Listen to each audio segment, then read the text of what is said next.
pengertiane kuwi mulane mbuh nengkene anak ora pengen desa dia nang Jogja. Tulisan jam belajar, jam pira tekan jam pira. Maksudnya iki bocah-bocah ora oleh metu nglatar terus nang jero omah maca buku mata pelajaran. Jadi nek macul kuwi ora dianggap belajar. Ngarit kudu belajar. Mulane orang anak wong mencita-citakan petani, mencita-citakan anakku, ngger ngesuk anu ya nerusaken apa sing wis dilakoni bapak-bapakmu sebagai petani orang. Karena apa? Ilmu yang dilakukan sejak terutama sejak SD impras itu ada, itulah yang disebut ilmu pergi. Jadi ya karena aku barang akhirnya metu sekang lawen. Sekolahane orang membanggakan ya ngurip desa ya. Apa lunga ora bali-bali aku tekan sebrene iki. Jadi udah itu ilmu pergi yang tidak akan kembali lagi. Kecuali aku bapak belur sampai Bali. Bali soal apa-apa desa ngerepoti kan gitu. Nah itu yang terjadi, jadi nggak salah juga. Nah ini menurut saya senang lah ini kalau nggak apa-apa, wong 10, wong 50 nggak ada masalah. Bagi saya jumlah itu nggak ya bahwa semakin banyak itu bagus. Tetapi kalau wong 15 itu tekun dan melakukan berbagai halnya apa kapan-kapan kita diskusikan. Kira-kira itu. Baik, terima kasih Mas Toto ya. Jadi ada satu tadi yang kita coba tangkap, khususnya mungkin nasihat bagi kita seluruhnya dan teman-teman JM di 4 tahunnya yang dibangun adalah kesadaran kritisnya. Jadi lebih berbicara pada bagaimana ajar rumah sakit ya, bukan. Jadi kesanalah sebenarnya arah daripada pergerakan sosial, kurang lebih seperti itu ya. Baik, untuk teman-teman saya yakin pasti juga menyimpan banyak unek-uneknya. Mungkin 3 pertanyaan sebelum nanti saya bertanya lagi. Silakan. Mungkin dari sebelah sana. 1, Sinten? 1, 2.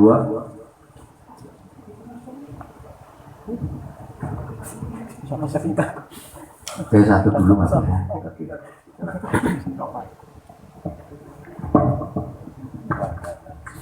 Assalamualaikum warahmatullahi wabarakatuh. Izin bertanya buat Pak Toto terkait kesadaran kritis. Jadi kan tadi penjelasannya itu dilihat dari aturannya. Nah, kaitannya sama pendidikan manusia untuk menjadi manusia, bukan menjadi pekerja atau lainnya. Yang saya lihat di zaman ini itu banyak orang-orang atau anak-anak yang aturan menjadi manusia itu pun belum diketahui mungkin atau belum disadari. Lalu kira-kira bagaimana sih kita bisa membawa diri untuk menemukan aturan-aturan bahwa menjadi manusia itu aturannya gini. Jadi mengantarkan kesadaran tersebut. Matur suwun.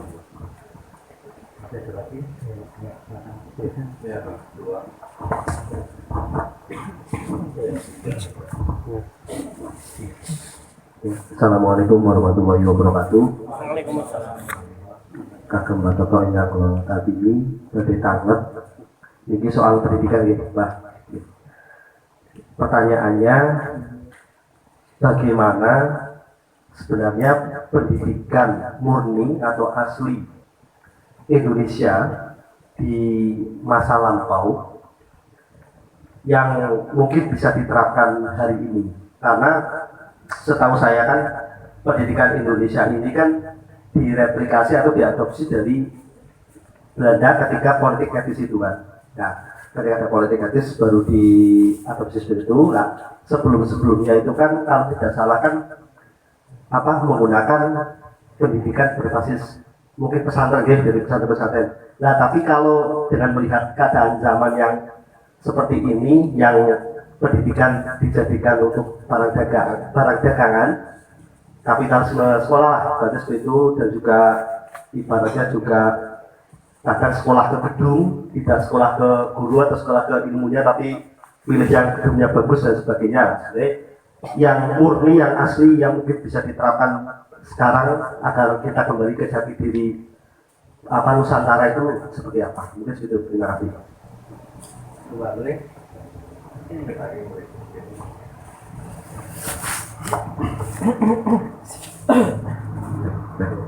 Bismillah, Assalamualaikum warahmatullahi wabarakatuh.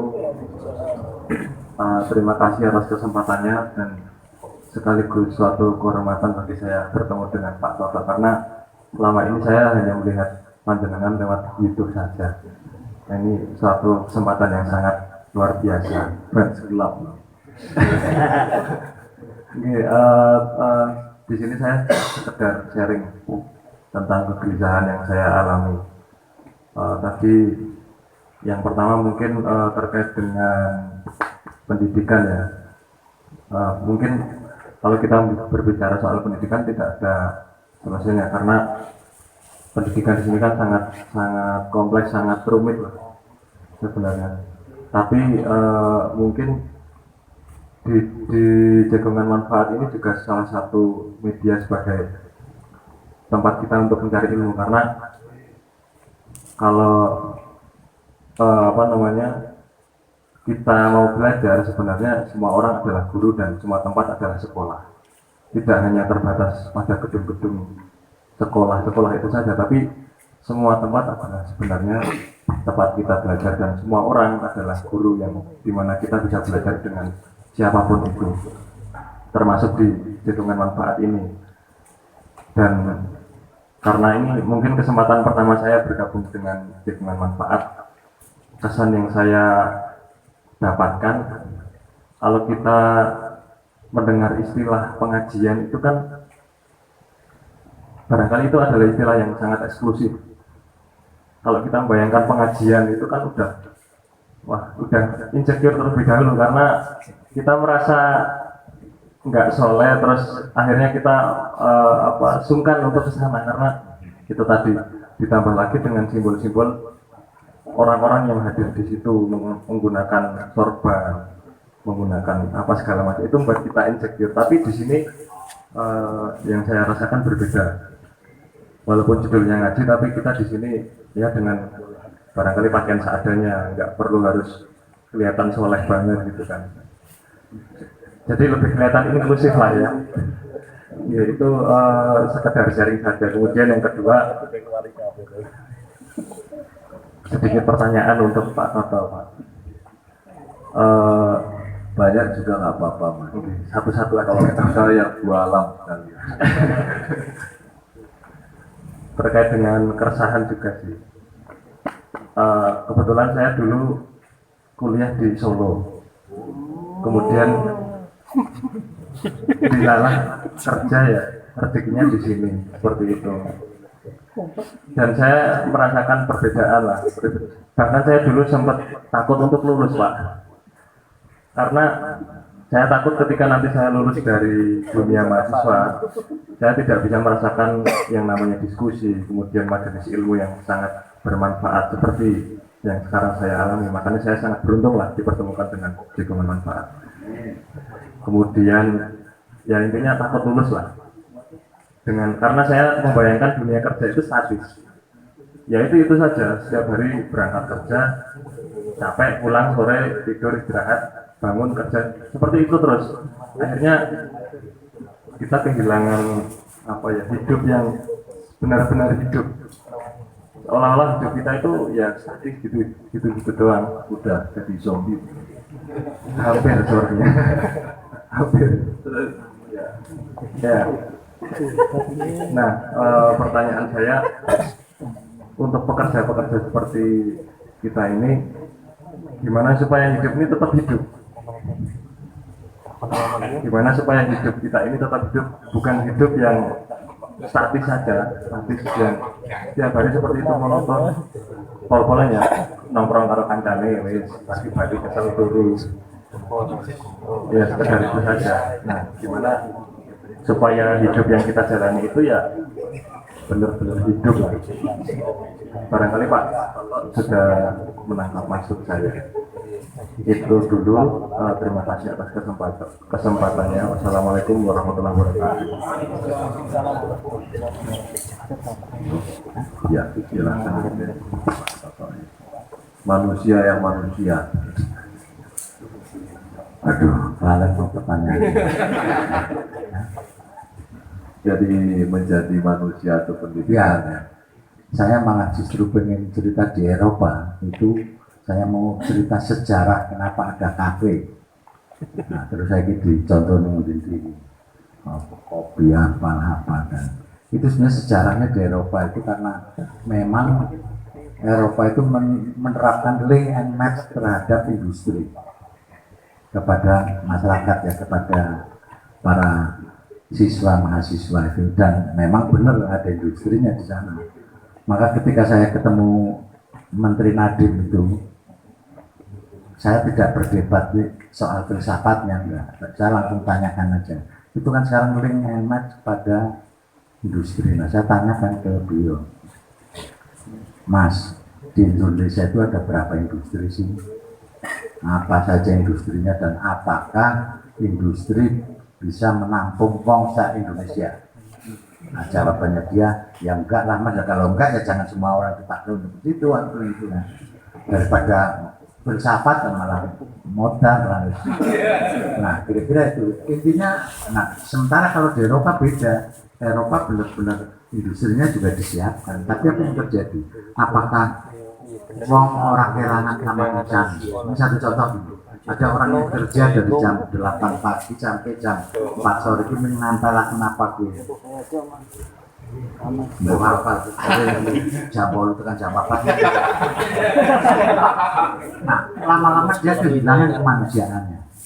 Nah, maka bagaimana cara mengembalikan lagi kemanusiaannya apa? Pergi ke kafe, mendem. Itu ini sejarah itu. Orang ngerti kan sejarah kafe kan?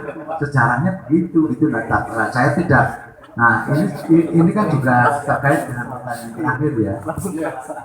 The privacy band orang, Artinya ya.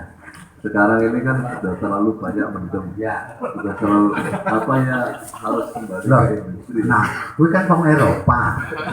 Nah, orang mendem, orang kelingan sebagai menungsa. Nah, kita kan banyak cara, banyak ritual, banyak apa yang disebut spiritual itu sebagai orang Jawa kan, ditambah maning Islam itu kan banyak banget itu. Lah, nek kowe mendem ya semakin menghilangkan kemanusiaannya. Nah, nek mau bedanya kowe nek wong Eropa ora apa-apa kowe mendem ki untuk mengembalikan kemanusiaannya. Nah, kowe udah wong Eropa ya. Kira-kira itu anunya sejarahnya ya. Jadi, oke, yang hal yang lain, mbok saya ya dirubah lah. Saya terutama mungkin ini juga untuk keluarga muda mulai dari putra putri ya aja pasrah bongkokan karo sekolah ki nek aku loh ya, anakku ben sekolah ki kadang-kadang cok mau sampai apa pengen ketemu kancane. Itu cara bermasyarakat, jadi saya terhadap anak saya itu nek kayak sekolah itu orang bayangkan suka jadi dosen apa jadi orang. Aku memang membayangkan anakku nang sekolahan dan ketemu konser-konsernya kancane. Itu. Nah, jadi yang utama adalah di rumah. Jadi sekarang ya sebagai orang tua orang yang penakan gawe anak orang itu loh. Maka di sekolah saya syaratnya yang kita tes itu bukan anak yang mau masuk ke tempat saya itu, sing tes itu wong tua. Aku ngapa nggak anak ini? Nah, bocah dites apa orang masalah apa-apa ya? Ngapain dites gitu loh? Kok dites mau sekolah harus belajar kok dites? Utak ini orang paham gitu. Aku ini drop out terus sih gara-gara orang masalah bodoh orang tersinggung aku. aku tinggal di sekolah ora tahu nampung. Nah, tapi nek kampung ya ora ngene aku iki. Mungkin dadi ya dirjen atau apa ya. Komunitas harus. Kira-kira itu ya. Jadi sekali lagi saya mohon sebaiknya pendidikan itu adalah ini loh. Nek dhewe nek daerah percaya karo Gusti Allah teman. Jadi ketika di dalam perut itu janin itu udah dikasih roh karo senggawe urip, bentuknya bakat, minat, kecenderungan, keunikan, pernah. Nah begitu lahir mlebu sekolah dihapus itu. Teman-teman sebab apa? Sekolah itu menyeragamkan.